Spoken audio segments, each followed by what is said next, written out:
Kembali lagi nih dengan Bang Lau yang mau update Martial God Asura chapter 708. Selamat datang di channel Low Budget. Buat yang baru mampir, jangan lupa like dan subscribe-nya ya. Untuk penonton setia channel Low Budget, jangan lupa like videonya. Jangan salah paham, sebelum kita baca chapter terbaru Martial God Asura, di sini Mimin mau ceritain chapter sebelumnya dulu ya. Chapter sebelumnya di Martial God Asura. Di awal chapter, Chu Feng bertanya pada Nona Bai. Chu Feng bertanya sampai lantai berapa Bai Ruochen capai. Bai Ruochen yang masih nampak acuh tidak memberitahukannya. Akan tetapi Nyonya Master Sekte Suyan memberitahukannya. Bai Ruochen hanya bisa sampai lantai 6. Chu Feng lalu menebak keinginan Master Sekte Ascension, yaitu membawa kembali sisa-sisa tubuh Master Sekte sebelumnya. Master Sekte Ascension lalu menjawab kalau tebakan Chu Feng benar. Dia lalu mengingatkan Chu Feng akan formasi Bai Li Xuan Kong yang kuat. Dia juga meminta Chu Feng untuk tidak memaksakan diri. Beberapa saat kemudian, Chu Feng akhirnya memasuki lantai pertama menara Nanlin. Tekanan di lantai pertama tidak membuat Chu Feng kesulitan. Singkat cerita, Chu Feng yang sudah berada di lantai 8 menemukan sebuah kerangka tubuh. Chu Feng melihat dasar kultivasinya sangat kuat. Chu Feng menebak kalau semasa hidupnya basis kultivasinya berada di tingkat Half Martial Emperor. Tentu di sini Egi bersemangat melihat ada mayat tingkat Half Martial Emperor. Dia berkata, jika mayat tersebut dimurnikan kemungkinan Egi dapat menembus basis kultivasi. Akan tetapi Chu Feng tidak memperbolehkan memurnikan mayat tersebut, di mana Chu Feng beranggapan mayat di depannya merupakan Master Sekte Ascension sebelumnya. Egi mencoba meminta Chu Feng memurnikan mayat tersebut terus-menerus, akan tetapi Chu Feng yang sudah dipercayai tidak mau mengecewakan kepercayaan orang lain. Karena Chu Feng tetap teguh akan pendiriannya, Egi nampak sedikit marah pada Chu Feng. Chu Feng yang pandai bicara dapat membuat Egi kembali riang seperti biasanya. Setelah Chu Feng memasukkan mayat sebelumnya ke dalam kantung ruang, Chu Feng lalu naik ke lantai 9. Di lantai 9, tekanannya tidak sekuat tekanan yang ada di kolam kuno abadi. Di lantai 9 juga terdapat gerbang formasi. Chu Feng menebak kalau lantai 9 adalah lantai terakhir. Chu Feng yang langsung memasuki gerbang formasi tersebut merasakan formasi di dalamnya sangat menjijikan. Chu Feng merasa formasi tersebut mempengaruhi indranya. Tidak lama ujung dari gerbang formasi terlihat. Di akhir cerita, saat keluar dari gerbang formasi, Chu Feng melihat rambut yang tergeletak. Dia lalu menyadari kalau rambut tersebut milik Bai Ruochen. Jelas dia masuk ke lantai 9 dan berjalan di koridor ini. Mengapa dia berbohong? Ucap Chu Feng. Bersambung. Itulah akhir dari chapter 707 sebelumnya. Sebelum lanjut, jangan lupa terus support autornya dengan cara membeli komik aslinya di kotak-kotak kalian jika sudah terbit ya. Langsung saja kita baca Martial God Asura chapter 708 bahasa Indonesia. Selamat membaca.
Yuk di subscribe biar Bang Lau tetap semangat translate-nya.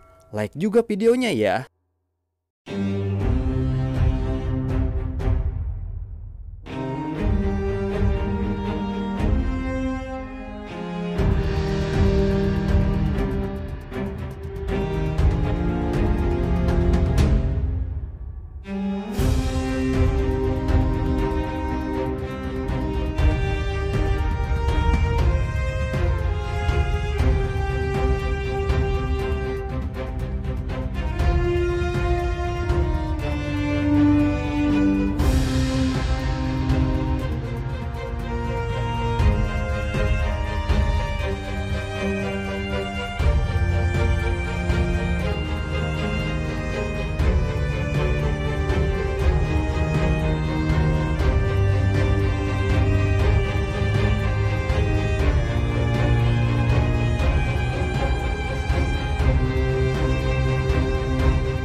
Masih belum like dan subscribe?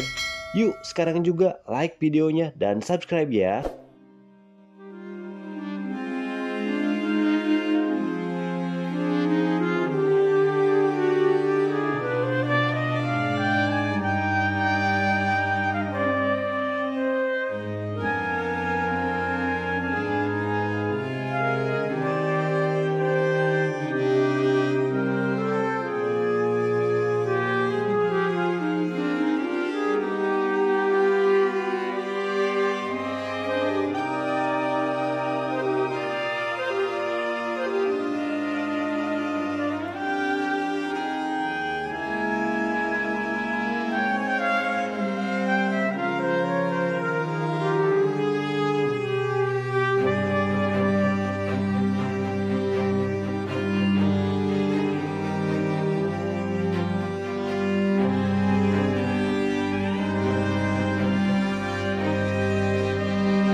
Subscribe gratis kok sekarang juga ya.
Itulah akhir dari chapter sebelumnya. Sebelum lanjut, jangan lupa terus support autornya dengan cara membeli komik aslinya di kotak-kotak kalian jika sudah terbit ya. Yuk langsung saja kita baca Martial God Asura chapter 704. Selamat membaca.